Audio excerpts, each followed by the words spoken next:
नई दिल्ली राजधानी अब डबल इंजन पर है। दिल्ली में 48 सीटों पर बहुमत हासिल करने के बाद बीजेपी ने अपने 27 सालों का वनवास खत्म कर दिया है। आम आदमी पार्टी को आम आदमी ने दिल्ली की सत्ता से बेदखल कर दिया है। दिल्ली विधानसभा चुनाव को बीजेपी ने पीएम नरेंद्र मोदी के चेहरे पर लड़ा है। पार्टी की तरफ से मुख्यमंत्री का चेहरा अभी तक घोषित नहीं किया गया है। अब ऐसे में सवाल है कि दिल्ली की कुर्सी पर कौन बैठेगा। नई दिल्ली सीट पर अरविंद केजरीवाल को हराने वाले प्रवेश वर्मा रेस में सबसे आगे माने जा रहे हैं, लेकिन फाइनल फैसला पार्टी हाईकमान को ही करना होगा। बीजेपी में अंदर खाने इसको लेकर मंथन का दौर चल रहा है। सूत्रों के हवाले से कई चीजें निकलकर सामने आ रही हैं। तो चलिए इस खास रिपोर्ट में जानते हैं दिल्ली के नए मुख्यमंत्री के लिए कौन कौन सबसे आगे है। नई दिल्ली सीट की रवायत यही रही है कि नई दिल्ली से जीतने वाला ही पिछले चुनावों में मुख्यमंत्री बनता आ रहा है। अब भी अजब संयोग है कि जो पार्टी नई दिल्ली सीट जीतती है वह सत्ता में आती है। यह इस बार भी सच हुआ है। तो क्या मुख्यमंत्री वाला संयोग भी सच होगा?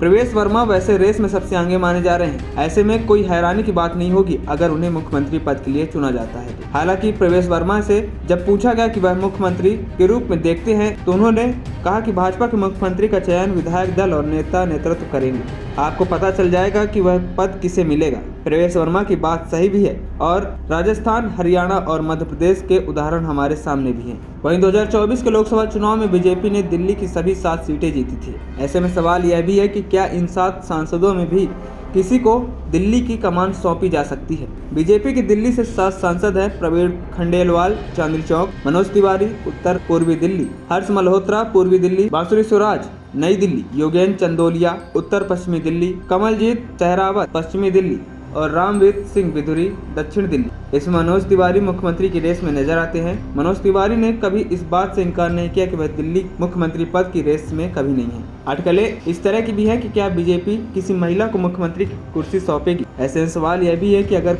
यह फैसला होता है तो योग्यता क्या होगी, वे कौन से चेहरे हैं। इसमें सबसे संभावित नाम बांसुरी स्वराज का है। 1998 में सुषमा स्वराज ने पार्टी के आदेश पर केंद्रीय मंत्रिमंडल से इस्तीफा देकर प्याज की कीमतों से हिल रही सरकार की चुनाव में 2 महीने पहले दिल्ली की कमान संभाली थी। हालांकि इसके बाद भाजपा को दिल्ली की सत्ता में वापसी करने में 27 साल का लंबा इंतजार करना पड़ा। ANP टाइम्स की रिपोर्ट।